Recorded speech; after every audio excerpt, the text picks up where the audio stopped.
Chapter 6. Pagkatapos ng 3 buwan, in-announce niya na buntis siya. Ang reaksyon ni Brandon ay titigan siya ng matagal at hindi naman niya masisisi to.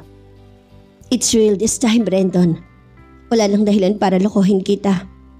Aniya tumango lamang ito, ngunit nang matutulog na sila niyakap siya dito ng mahigpit. "Tama na muna ang free clinic project. Nati, saka ka nilang humawak na ibang proyekto kapag nakapanganak ka na. I want you to take care of yourself." Anito. He didn't know, he'd never know na umiyak siya ng umiyak ng gabing yon. Nagkulong siya sa banyo. Sa kauna-unahang pagkakataon ay nagpakita ng concern sa kanya si Brandon. Kaya naman sinunod niya ang gusto nito. At hindi lamang doble ang pag-iingat niya sa sanggol na dinadala. Agatha Marjorie, Alejandro was a bouncing child. Mahigit 8 oras ang timbang nito at hindi biro ang inabot niyang hirap sa panganganak. Wala si Brandon sa tabi niya sapagkat hindi nito maiwan ang problema sa munisipyo. Ang alam lang niya, nang magising siya kinabukasan ay puno ng mga bulaklak ang hospital suite. Galing sa kanyang mama at papa, sa mga kaibigan. Ngunit ang pinakamalaking punpo ng mula kay Brandon. England roses, kapares ang mga bulaklak nung ikasal sila. And he was crazy with Timmy. Ayaw niyang ibigay sa nurse, kwento pa niya kay Maria. Nakangiting nakatingin sa kanyang kaibigan. "Do you know that the way to man's heart is through your stomach? Not through his stomach." Wika nito. "Anong kinalaman nun sa problema ko?" Tanong niya. And it really felt great to have Maria. "I'm talking about Timmy. She was from your womb, Nati. Alam mo kung ano ang dapat mong gawin? Have a heart-to-heart talk with him. Tell him how you feel. Tell him about Dory. Tell him you're sorry but not sorry because you love him. Ask him. You have to know kung anong nararamdaman niya para hindi ka nangangamba araw-araw. You're living in fear, Nati, and that's not healthy." Sermon ni Maria. Easier said than done. Matagal na niyang gustong gawin yun, ngunit naroroon parati ang takot na baka yung kinatatakutan niya ang marinig niya mula kay Brandon. "Design for grand entrance and exit." Yan ang sabi sa kanya ng designer ng kanyang gown. Iridescent at kakulay ng ulap na litaw ang kanyang buong likod. Kahit ang mga artistang imbitado sa fiesta ay nakadama ng insekuridad sa kanya. Si Brandon ay makisig na makisig sa barong Tagalog na halos kakulay rin ang gown niya. Sapagkat iisa ang designer nila. Napuno ng palakpakan ng buong plaza ng Poblana nang dumating silang mag-asawa. Nasa gitna nila si Timmy, proud at nagpipilit lumakad ng tuwid sa suot na princess cut gown. They were the first family of the town. The people loved them. Mas masigabo pa ang palakpakan ng mga yun kaysa ginawang pagpalakpak sa mga artistang pinakilala ng MC. Ginayakan ng buong plaza. Naglagay ng mesa para sa mga panauhin. Ngayong gabi rin kukoronahan ng mutya ng Poblana. "You two make me want to get married." Bulong sa kanila ni Maria nang maupo sila sa mesang nakatalaga para sa kanila. Katabi niyang kaibigan sapagkat ito ang kanyang bisitang pandangal. Nahimok na niyang kaibigan na magsabit ng medalya sa mga pararangalan nila. "Bakit nga ba wala ka bang asawa, Maria?" Wika ni Brandon. He was a picture of contented husband, ngunit hindi mawaglit sa isip ni Nati na kaninang umaga lang ay kausap nito si Dory. At langit lamang ang nakakaalam kung ano pa ang ginawa ng dalawa. At ngayong gabi ay may pakiramdam siyang nasa paligid lamang si Dory. Pinagtatawanan siya sa kanyang pagkukunwari. "Wala akong mahanap na kapatid mo," tugon ng kaibigan niya. Tumawa naman si Brandon. "Tatanda kang dalaga kapag kapares kong hinanap mo. Naunahan ka na ni Nati. Walang uubra dito sa misis ko pagdating sa agawan." Anito. Maybe it was a joke at ganoon ang paligay ni Maria at mataginting ang tawa nito. Ngunit iba ang dating niyon sa kanya. Pakiramdam niya ay pinamumukhaan siya ni Brandon. Hindi naman maaagaw kung ayaw paagaw. Makahulog ang wika ni Maria at makahulugan din ang tingin kay Brandon. Right. Anang lalaki at naagaw na ni Timmy ang atensyon nito. Hinimay na ng bata ang corsage sa kamay at pinakikita sa ama. Humihingi ng bagong corsage. "Wala na saan kukuha si Daddy? Bakit kasi sinira mo?" Anito sa anak. Nakanguso naman ang bata at kuhang-kuha ang mukha ni Nati kapag nagdadabog. At hindi nakaligtas kay Maria. "Look at your daughter. My God, Nati. Parang nakikita ko na ang tensyon mo paglaki niyan ha. Anito at tumawa naman si Brandon.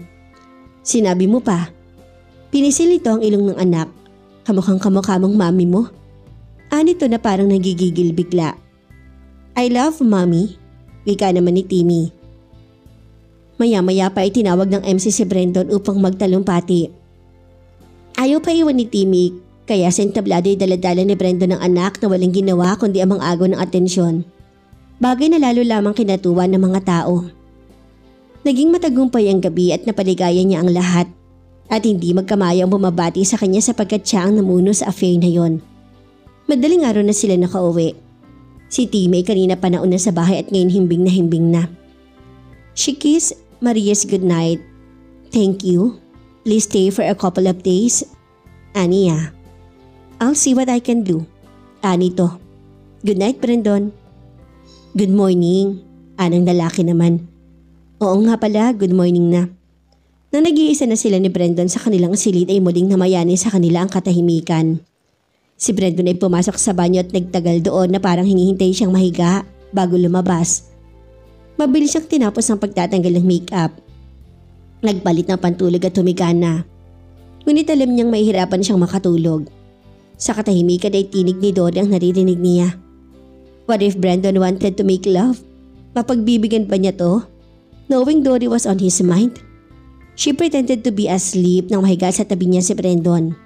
They laid there in silence at alam niyang gising na gising pa rin ang lalaki. At marahil alam din itong gising pa rin siya. She wanted to talk, ngunit paano niya sisimulan ng usapan? Parang hindi niya kayang ibukas ang bibig sapagkat hindi niya mapipigil ang pag-iyak. Samantala, pinagbigyan siya ni Maria.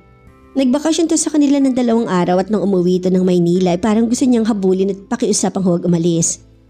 Kahit pa paano nabawasan ang tensyon sa pagitan nila ni Brandon nang naroon si Maria.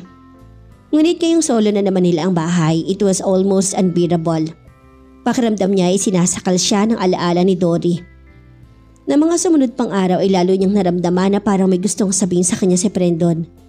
Ngunit hindi masabi-sabi at pinangangambahan niyang iyon kaya sa tuwin ay umiiwas siya sa kabiyak. Sa isip niya ay naglalaro ng isang balak. Kung kinakailangan bayaran muli niya si Dory ay gagawin niya. Ibabalik niya ang salaping iniwan nito sa kanya at dodoblihin pa niya. Patahimikin lamang sila. Kahit pa paano maligaya na sila noon at hindi man siya nakakatsak sa damdamin ni Brandon. Ngunit nang magbalik si Dory, nagbalik din siya sa buhay na bangungot at nagpasya na siyang lumaban muli. May paraan. Don't wait for me tonight, Natty. May asikasuhin lang ako. Ani Brandon nang magpaalam sa kanya ng umagang yon. Parang sinibat ang kanyang dibdib, gayon pa man ay tumango siya. Ingat ka, bili niya. Nang makalis si Brandon ay lumapit siya sa telepono at nagdial ng numero. Mr. Fagar, please. Aniya. Hold on a second. Anang sumagot? Puno siya ng apprehension habang hinihintay ang taong kakausapin. Nasa coffee shop siya ng isang hotel at nagdahilan siya kay Brandon na makikipag-meeting sa isang DSW. Hinggil sa isa niyang proyekto kaya siya naririto ngayon sa Maynila. Nakakadalawang tasang kape na siya at hindi naman ginagalaw ang in-order na croissant kaya lalo siyang ninervyos. Nagulat pa siya ng isang lalaki ang bigla na lamang lumapit sa kanya. Mrs. Alejandro? Anito. Tumango siya at naupo sa harap niya ang lalaki. Nakaabang siya sa entrance ng coffee shop ngunit hindi niya napansin ang lalaki. Very unobtrusive ang appearance ito. Masyadong ordinaryo at walang katangian na maaring maging kapansin-pansin. Ang lalaki ang tipo na kapag napasama sa isang grupo ay malabo nang makilala o mapansin. The man was a private detective. Dahil mo ba ang kailangan ko? Tanong niya at tinawagan niya si Mr. Fagar, founder at direktor ng isang respetadong security and detective agency. At ang lalaking karap niya ay tauhan nito. She left the country 5 years ago. Canada. Mula rin nakapasok siya sa Amerika. TNT ngunit nakilala ang isang Amerikanong doktor, heart surgeon at nagpakasal sila. What happened to him? Tanong niya realizing that she could know these things kung nagtanong-tanong siya sa mga taga-Poblana noon. Ngunit pilit niyang pinababaon sa limot si Dory. Umiiwas siya sa anumang paksa na may kinalaman sa babae. Nasa New Jersey and he's not dead. Kung yan ang gusto mong malaman, And he's also not old. 35 years old, in good health. Quite famous dahil magaling sa Surihano. Si Mrs. Kral ay nagbabakasyon lang dito. Nakanganga si Nate at hindi makapaniwala sa narinig. Dory was married to a heart surgeon. Ngayon ibatida niya kung bakit nasabi nitong hindi siya iiwan ni Brandon. Gustuhin man nila ay parehong magsama hindi maaari at pareho na silang nakatali. But she could file for a divorce. Brandon could file an annulment. She shivered at that thought at marahil naghihintay lamang ng pagkakataon ng dalawa. 3 years perhaps at sa susunod na halahalan ay hindi natatakbo si Brandon. Did you get their address in New Jersey? Tanong niya sa lalaki. Isang brown envelope ang inabot sa kanya ng lalaki. Nariyan po lahat ng impormasyon. Isang puting envelope naman ang inilabas niya. She could charge the surface ngunit ayaw niyang malaman ni Brandon ang tungkol sa lakad niyang ito. Ganon din ang mangyayari kung cheque ang gagamitin niya. It's not that Brandon was strict with her finances. Nais lamang niya makasigurado na maging lihim sa kabiyak ang lahat ng ito. Inabot niya ang envelope at dinampot naman ang impormasyong kailangan niya. Hindi na siya makapaghintay kaya mas nauna pa siyang tumindig sa lalaki at lumabas ng hotel. Pupuntahan niya si Dory. Babantaan na kung hindi nito lalayon si Brandon ay ipapaalam niya sa asawa na ang tungkol sa relasyon ng dalawa. Dory's husband has money at doon nanggaling ang salaping ibinalik sa kanya ng babae. Pero din marahil lang Surihano ang pinagpapapasasaan ni Dory ngayon. Hindi naman siguro na gustong mawala ang palabigasan. But he's hardly a sugar daddy. Naisip niya, kasing edad lamang ni Brandon ang asawa ni Dory. He must be in love with her. At hindi niya maintindihan kung bakit sisirain ni Dory ang relasyon sa doktor. And the realization was even more frightening. Nagbalik lamang si Dory upang gantihan siya at gagamitin ito si Brandon na for all she knew ay hindi naman mahal ni Dory. Oh Brandon, because he was still guilt-stricken, Dory could easily manipulate him, play with his emotions, made him feel more guilty than ever. Kayang-kaya ni Dory na umarting kawawa. Dory was the aggrieved party and she could still play the part to her advantage. It had nothing to do with love anymore. It was all about revenge. Wala talagang balak si Dory na pakisamaan si Brandon. Nais lamang nitong saktan siya, bagay na hindi niya mapapayagan. Hindi siya papayag na sirain ni Dory ang kanyang pamilya. Hindi lamang para sa sarili niya, higit sa lahat para kay Timmy. Sari-saring imahinasyon ang naglalaro sa isip niya habang nagmamaneho. Dory destroying Brandon, Dory laughing at her, at maigpit ng hawak niya sa manibela but she could feel nothing. She could only see and hear Dory's face and voice. Her mind was filled with images of her, laughing, taunting, her face getting bigger and bigger and filling her entire head. Panaka-nakay para siyang namamalikmata kapag biglang may bumubusina ng malakas sa kanya. And she would try to get hold of herself. Ngunit bumabalik at bumabalik ang takot niya. On the back of her mind, alam niyang dapat siyang magpakatatag. Haharapin niya si Dory. Hawak niya ang kanyang pag-asa. Still she was afraid. She loved her husband too much. The thought of losing him was enough to shatter her senses. Enough for her to lose control. She barely noticed na nasa boundary na siya ng pablana.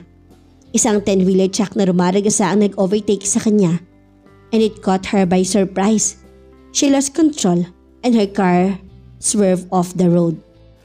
When she came to, she was in a white room. Panic gripped her. Ang una niyang naisip ay nawala na ang lahat ng mahalaga sa kanya. She was in a room but not her room for it was painted white. Everything has changed. Brandon, she whispered, I don't want to lose you.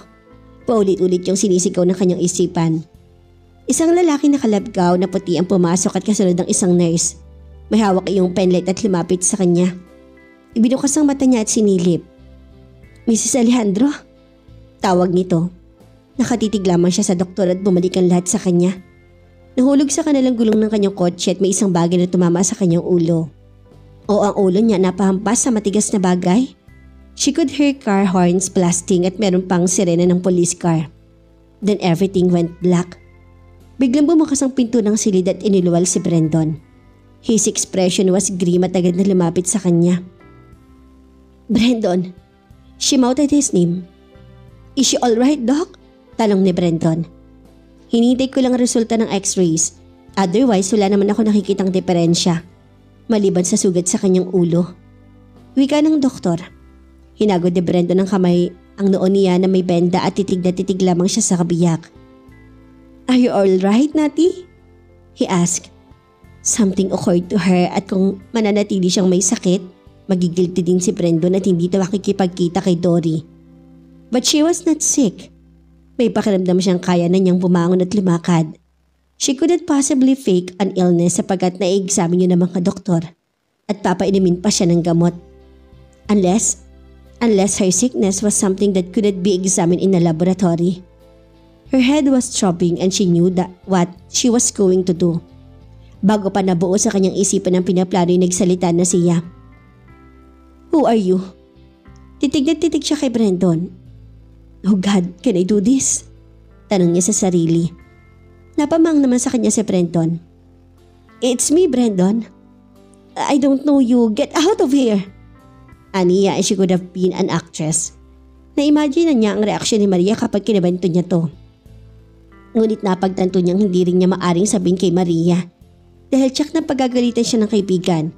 She was putting her family in torment. Parang gusto na niyang magbago ng isip. But the concern on her husband's face was a wonderful sight. It was hard to resist at ganun siya kauhaw sa atensyon ni Brandon. Nagkatinginan si Brandon at ang doktor habang tila nagtataka namang nakamasid sa kanya ang nurse. Parang ito lamang ang hindi kumbinsido sa acting niya. Kinausap siya ng doktor. Matanda na to ngunit ngayon lang yata naka-encounter ng amnesia. Interesado sa kanya. Anong pangalan mo, Iha?" Tanong nito at hindi alam na pinadadali lang nito ang lahat kay Nati. Umiling naman siya at medyo eksaherado pa at kumirot ang kanyang ulo. Hinawakan niya yun kaya lalo siyang naging convincing. "Hindi mo ba natatandaan na nangyari? Hindi mo ba nakikilala ang lalaking ito?" Wika pa ng doktor at parang kiniyapigan trato sa kanya. Fascinated. "No," she snapped. "Hindi ko kayo kilala. Leave me alone." Sigaw pa niya. "Nati, it's Brandon. Hindi mo pa talaga ako makikilala, sweetheart." Anito. Musika ng langit sa pandinig niya ang salitang sweetheart. Saka na lamang niya pag-iisipan ang gagawin kay Timmy.